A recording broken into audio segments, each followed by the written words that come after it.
Dans cette seconde partie de comment créer un gestionnaire des stocks sur Excel, nous allons ajouter des articles et créer un graphique dans notre tableau. Allez, c'est parti!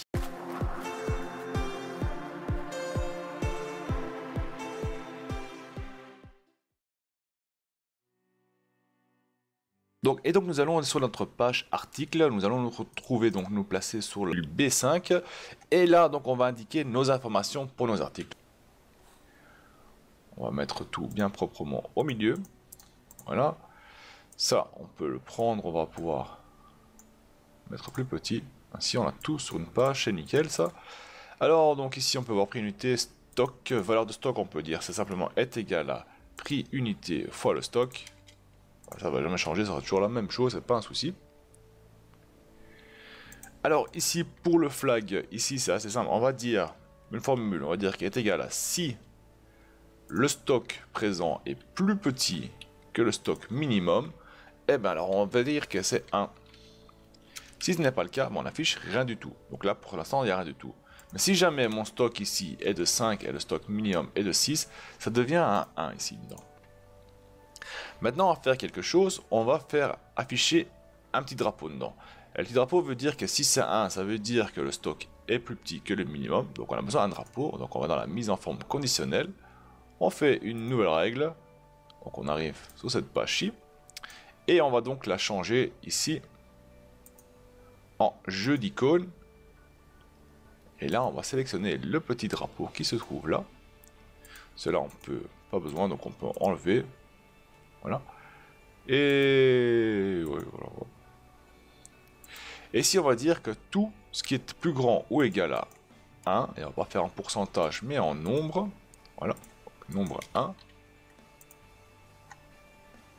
alors on a le petit drapeau qui va s'afficher. Donc on va essayer.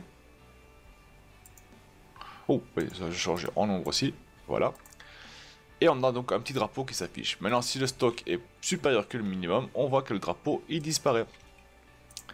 Par contre, j'aimerais bien enlever le 1 et donc faire afficher autre chose. Donc on va faire ici, clic droit, on va dans format des cellules, on va dans personnaliser. Et ici, donc au lieu que le 1 vient dedans, on va marquer donc, entre guillemets, on va marquer besoin, et on ferme le guillemets. Ok. Et voilà, donc il y a marqué besoin cette fois-ci. Si je marque 6, hop, tout est bon, c'est nickel, on descend en dessous du minimum, il y a marqué besoin.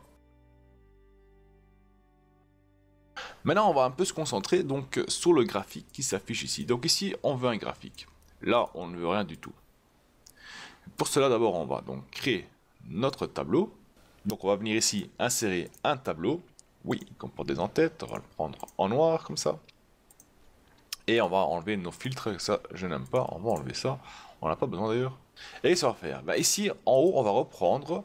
Donc, simplement, au-dessus de notre tableau, on va reprendre les chiffres qui se trouvent en bas. Donc, 1, 2, 3, 4, 5, 6, 7, 8, 9 et 10.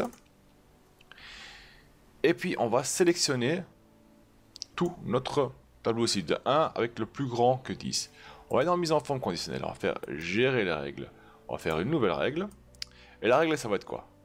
On va dire donc utiliser une formule, on va dire est égal à ici donc B6, donc $B6 c'est important, $B6 on va bloquer la ligne B, on va aller plus loin, n'est pas rien, donc si il y a quelque chose dedans, et bien ce qu'on va faire, on va mettre une bordure.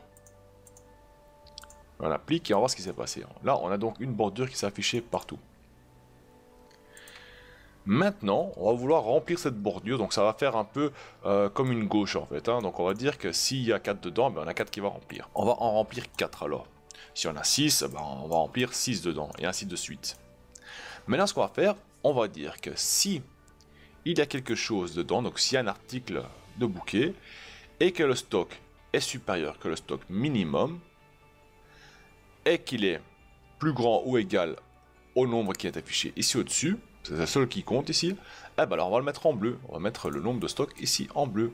Donc comment est-ce qu'on va faire ça? On va prendre 1, cette fois-ci on va pas aller jusqu'au bout, on va rester jusqu'au 10, donc on va passer de 1 à 10, mise en forme, on va faire une nouvelle règle, on va utiliser une formule, et on va dire cette fois-ci est égal à et, car on a plusieurs conditions. Première condition, c'est que la cellule donc $B6 n'est pas vide, c'est très important.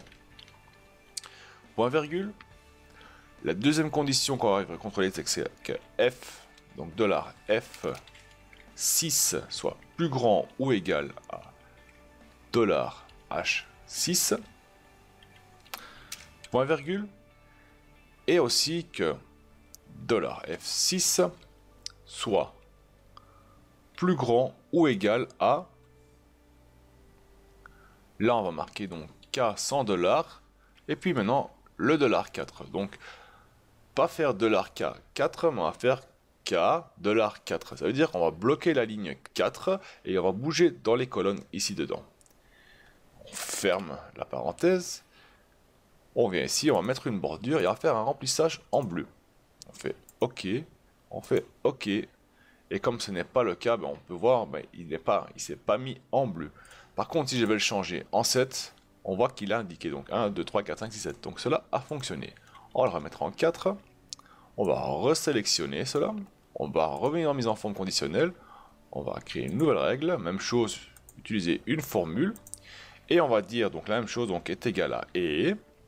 Première condition que B, donc $B6 n'est pas vide, point virgule. Deuxième condition, donc là on va dire que si le stock est plus petit que le minimum, donc on va dire que si $F6 est plus petit que $H6, H6, voilà, et que $F6 soit plus grand ou égal à, et là c'est K $4. On ferme la parenthèse et là on va dire donc c'est en rouge qu'on veut l'indiquer, pour oublier la bordure aussi. On fait OK et on voit que ça fonctionne nickel. Donc là si je passe à 5, on voit il passe à 5, 6 il devient bleu et là c'est bon, c'est nickel ça. Maintenant le petit souci qu'on va avoir, c'est que si mon stock il est à, on va dire 20, il s'arrête à 10 et pourtant j'aimerais bien qu'il affiche ici au plus grand que 10. Donc comment est-ce qu'on va faire ça? On va se positionner ici, on va faire une mise en forme, gérer les règles, on va créer une nouvelle règle et on va dire, donc utiliser une formule, on va dire la même chose, est égal à et. Donc la même chose, $B6 n'est pas vide, très important, et que le stock donc $F6 soit plus grand ou égal à $H6. Et cette fois-ci, nous allons dire que $F6 doit être plus grand que... Et là, on bloque, donc on fait $T, $4. On ferme ce tout. On fait une bordure et on a dit la couleur bleue. OK, OK. Appliqué. Et là, on voit, il est devenu bleu. Par contre, on va donner tout ça la même taille, sinon ça va pas le faire. Voilà. Ça fait un peu plus net. Et maintenant, on va voir que si je mets le stock minimum en 25, eh ben, on a le même problème. Donc, on va faire la même chose. On revient ici. On fait mise en forme conditionnelle, ajouter une règle, nouvelle règle, utiliser les formules est égal à, et la même chose est égal à, et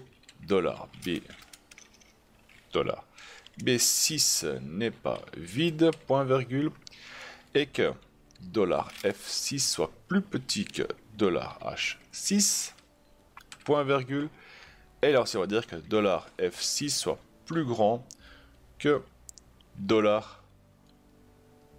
$T, $4. Et on ferme la parenthèse, on l'avait dit en rouge avec une bordure dedans, voilà, et on fait OK, appliquer, et on voit que cela fonctionne. On va créer un nouvel article, donc article 5, on voit qu'automatiquement, parce qu'il y a un article qui s'est ajouté, on voit que les petites carrés se font, on a un stock minimum de 5, on a un stock de 5, et on a donc 3 minimum, c'est nickel, on passe à 2, il passe en rouge, tout fonctionne parfaitement. Maintenant, encore quelque chose qu'on va faire, c'est celui-ci, donc le vide, donc le spécial vide, on va donc sélectionner ceci, on va faire mise en forme, gérer les règles, Et là, on va dire simplement que, on va encore une nouvelle règle, hop, est égal à $B6 n'est pas vide. Donc si $B6 n'est pas vide, eh ben on va faire un remplissage en noir. On fait OK, OK, appliquer, voilà. On se positionne sur le vide ici et on va mettre le fond de couleur, donc le couleur du texte, on va le mettre en noir aussi. Ainsi il disparaît et ça on va pouvoir le fermer et ça nous fait une belle petite bordure alors. Désormais donc nous allons créer un petit formulaire qui nous permettra donc d'automatiser ça un peu et rendre plus facilement l'entrée des données dans notre tableau, dans notre base de données en fait. Donc je vais créer le formulaire en vitesse et on se retrouve juste après.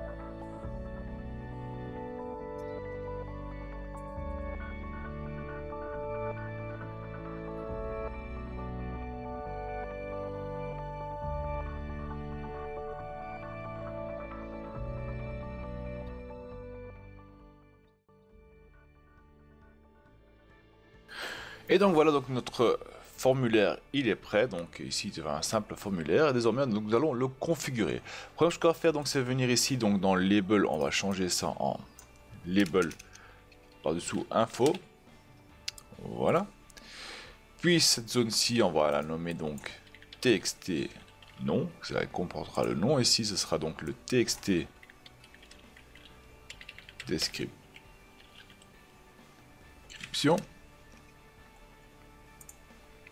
Ici on a donc txt prix, ici txt minimum, voilà.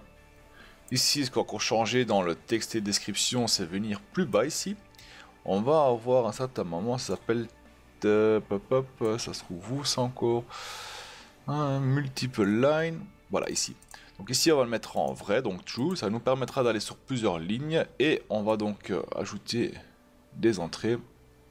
Donc enter behavior ici, on va le changer de false à vrai, ainsi on peut faire des entrées dedans, donc mettre des lignes dedans.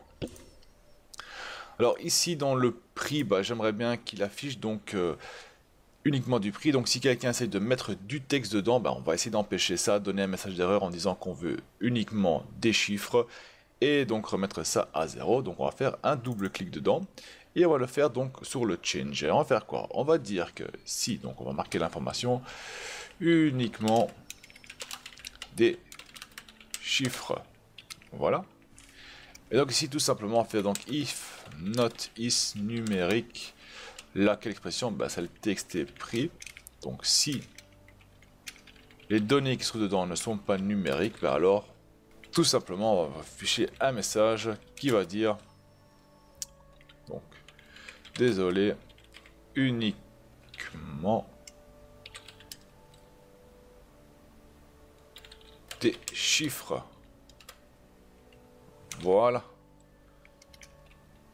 And if. Ah bah non, on va mettre ça à 0 aussi. Donc on va dire que txt prix est égal à rien du tout, est égal à 0. Donc and if. Voilà, et on va donc tester cela. Donc on va aller lancer le code. Et on avait dit ici, mettre du texte dedans. On a un message d'erreur qui s'affiche, c'est parfait. Par contre, si je mets des chiffres, tout parfait, ça marche, nickel.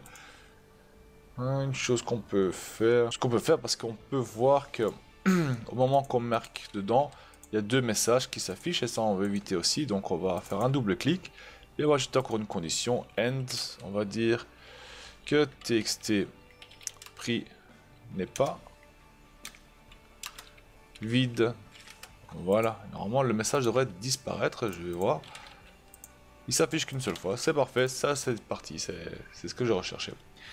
Donc désormais on va faire la même chose pour le stock minimum, vu que ça serait vu que c'est aussi des chiffres dedans, on fait la même chose, donc on marque l'information uniquement des chiffres.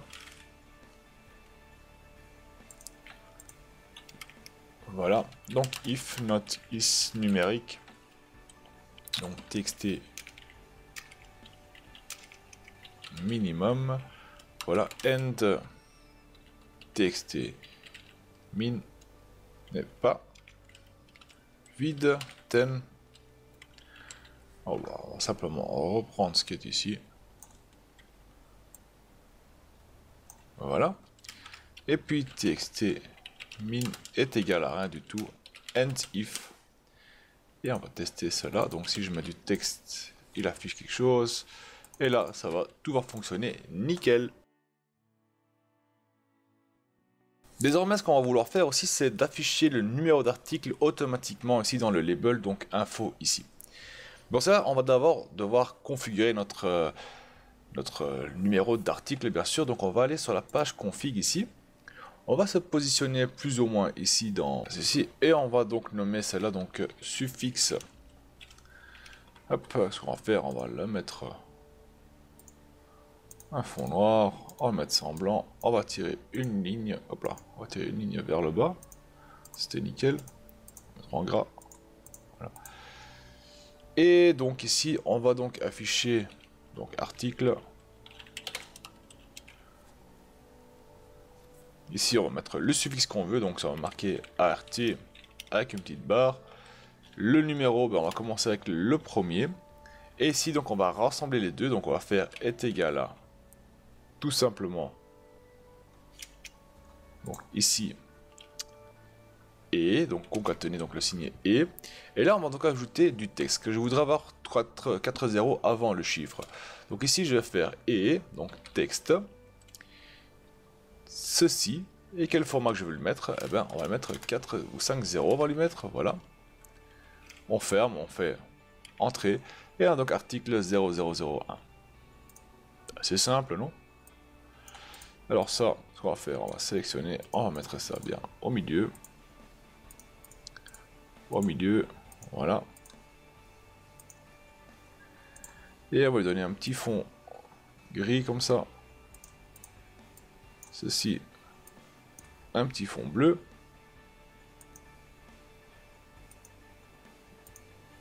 Et celui-là aussi, un petit fond gris. On va sélectionner. Et on va mettre ça en un petit cadre, comme ceci. Hop là, un petit cadre, j'ai dit. Voilà. Celui-là un peu plus gros. Et voilà.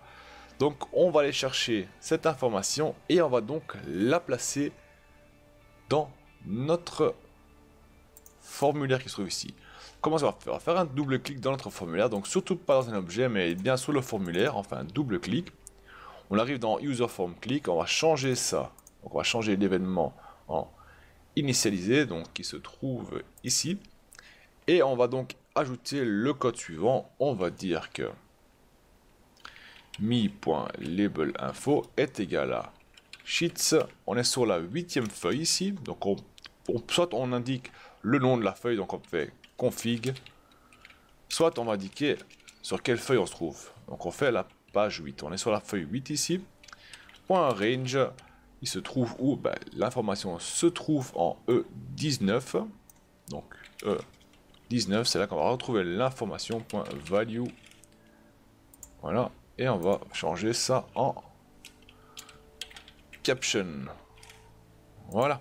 Et on va voir ce que ça donne. Hein. Donc on va faire un play. Et on voit donc le numéro qui s'affiche ici dessus automatiquement. Et bien désormais, il est temps donc d'afficher toutes nos informations dans la feuille article qui se trouve ici dedans. Et donc pour cela, nous allons donc prendre notre petit code qui se trouve ici et en faire en sorte que toutes nos informations qui se trouvent là se va dans notre base de données ici. Donc ça, on va en ajouter et on va commencer par déclarer nos variables. On va dire un div, c'est une seule variable importante, c'est dl as integer, donc ce qu'on va utiliser pour déterminer la dernière ligne du tableau. On va mettre en majuscule. Voilà. Et avant de commencer, nous allons faire un petit contrôle. Nous allons contrôler quoi? Alors, on va contrôler qu'il y a un nom, qu'il y a une description, un prix et un stock minimum. C'est ce qu'on a besoin. C'est la première chose qu'on veut contrôler. S'il y a ça, alors c'est bon, on peut encoder le tout. S'il il manque une des informations, on va donc afficher un message disant qu'il manque certaines informations. Donc on retourne sur notre bouton et on revient ici, en fait, donc if. Et là on va dire mi.txt, donc le nom est égal à rien.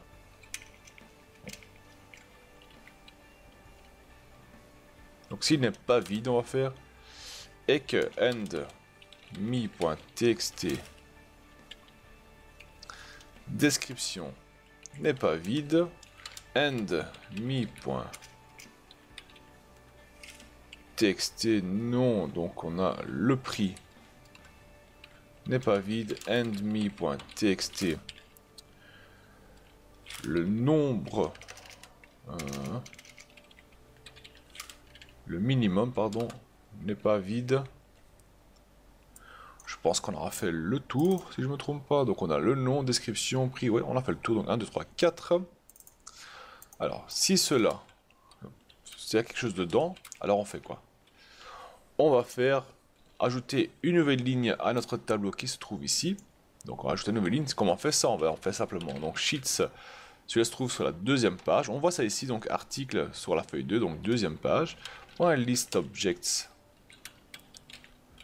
Là, c'est le premier, vous aurez un seul tableau simplement ici dedans.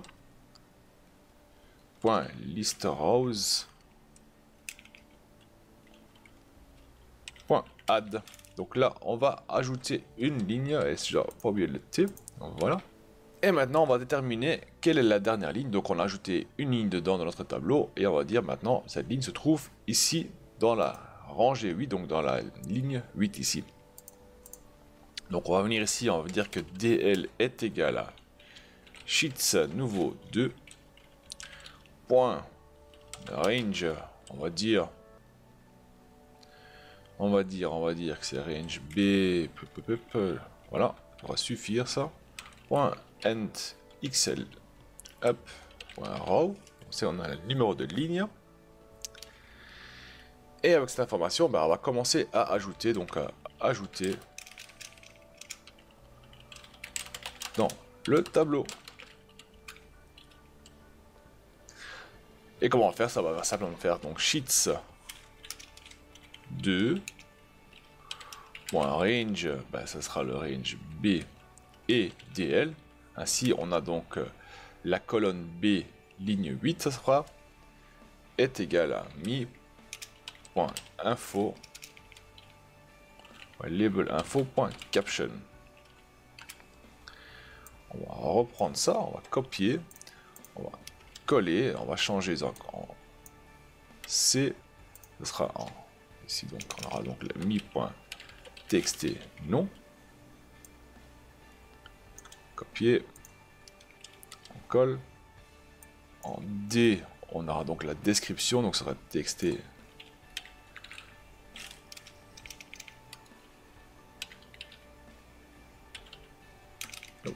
txt description. Alors ici on a le prix unité, donc c'est B, c'est D, le E. Et là on va changer donc en currency, donc c'est cure. Là c'est quoi? C'est mi.txt prix. Ainsi ce sera du monétaire. Et puis on a encore le sheets de .range. Le F et DL est égal à mi.c inter, ça veut dire qu'on va mettre c in, hop là, est égal à c intérieur, donc c'est integer, donc on veut vraiment un chiffre unique, donc pas de virgule ni rien, parce qu'un stock c'est soit 1 soit 2, mais si un fournisseur vous livre des pièces à 1 virgule de la pièce, il y a un souci quelque part. Et là ce sera donc mi.txt minimum, voilà. Alors, quelque chose que je dois encore ajouter dedans, que j'ai pas fait attention, donc on va venir ici. J'ai zappé, faire insertion, et on va la nommer status. Soit il sera actif, soit il sera pas actif. Donc actif, active, voilà. En fait, on va l'ajouter dans une liste, ce sera plus facile. Donc, on va insérer, on va faire données, validation des données, on va mettre une liste dedans. Et on va faire donc est égal à active, point virgule, ou inactive. Hop là. Par contre, l'égal, je dois l'enlever. Voilà. Et désormais, donc, on a active ou on a inactive. Donc, tous sont actifs ici. On va voir notre code et on va aussi mentionner ça dans notre code. On va faire donc sheets. Voilà. Ce sera donc le J. Pas le 4, mais le J par contre. Est égal à, vu que ce sera actif, donc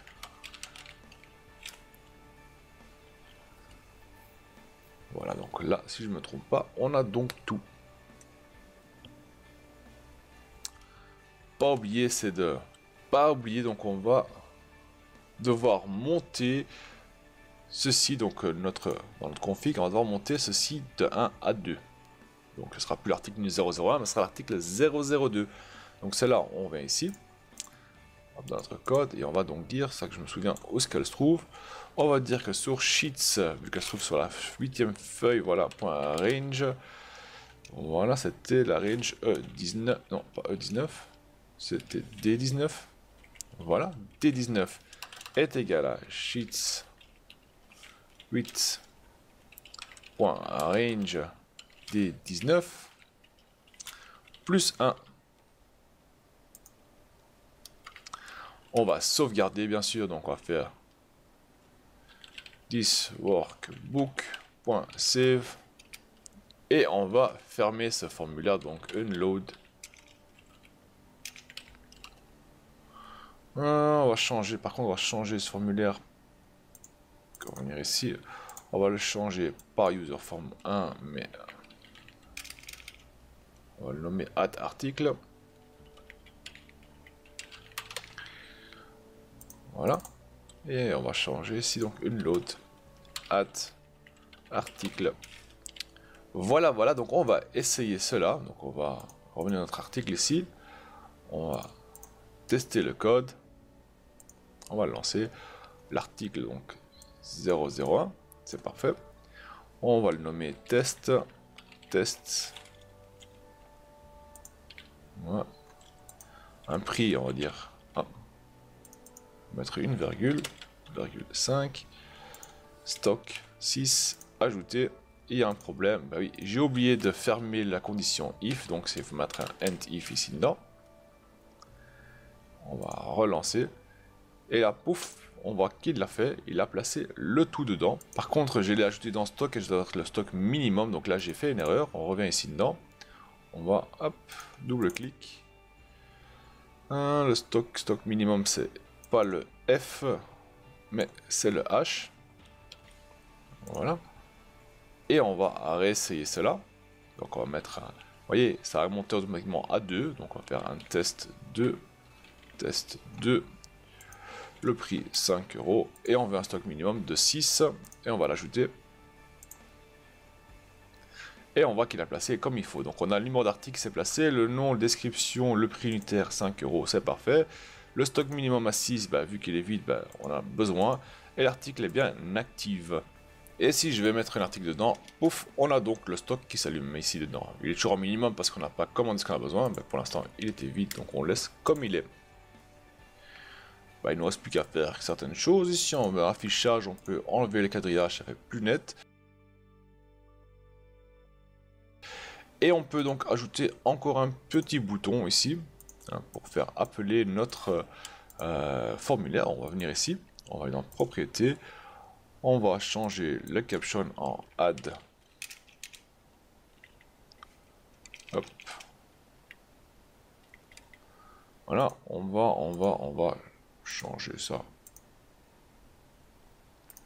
Et on va Ça c'est bon, et en gras, voilà, parfait. Ça ressemble à quoi là? Je vois plus. Ah, il est là mon bouton, c'est super, on va le fermer. Plus petit. Voilà. Et on va l'ajouter ici. Il est un peu trop grand. On va encore un peu le modifier. On va le mettre à 14, ce sera parfait. Voilà, alors que là, il est parfait. Un double clic.